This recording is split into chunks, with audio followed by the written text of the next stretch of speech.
Champagne, the famous sparkling wine that has been a cultural icon for hundreds of years. Just the pop of a champagne cork is the sound of celebration. Referenced in classical music and hip-hop alike, champagne has been loved throughout history by everyone from Winston Churchill to James Bond. The history of champagne is a fascinating one, with the creation of sparkling wine dating back to the 17th century. Whilst the famous monk Dom Perignon is often credited with discovering the method for putting the fizz in champagne, he wasn't actually the first. He did, however, play a pivotal role in perfecting the method and declared that drinking champagne was like tasting the stars. So who perfected champagne? The first one who really developed the method is the monk Dom Perignon, that everybody knows. Of course. I would not say he invented champagne, but he did a lot to perfect the process of making champagne by controlling the second fermentation with his essence of the method champenoise, and also by blending. He was the first winemaker to start and try to blend different crus, different villages, and try to find the perfect blend to make champagne. And after, he started also to develop the second fermentation process. And it was at this period that the first sparkling wines appeared in Champagne.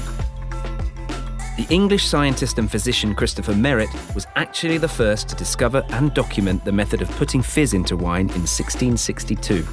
Primarily, this was a way of preserving wines during long voyages at sea.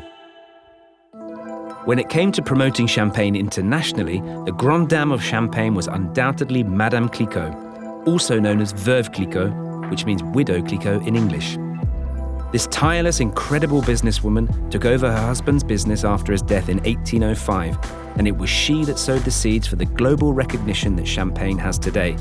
A true trailblazer, Madame Clicquot was at the forefront of innovation, marketing, and export of champagne during an era where women were excluded from the business world. Although sparkling wine is produced in many regions and countries, only sparkling wine produced in the wine region of Champagne can be labelled as such. Champagne and the name Champagne is protected. Of course, in all around the world, you can find what we call sparkling wine. Mm-hmm. Champagne is a sparkling wine. The name Champagne goes with the region, goes with the people, the savoir-faire. Champagne comes only from Champagne, and that's it. Today, there are over 15,000 growers across Champagne's 35,000 hectares of vineyards. These vary massively in size and scale of production. From the small local growers that often sell their grapes to the larger producers, to the 24 major houses, known as Grand Marques, which can produce tens of millions of bottles per year. Champagne has such an amazing history and so many passionate producers. It is a truly wonderful drink that can add sparkle to any occasion.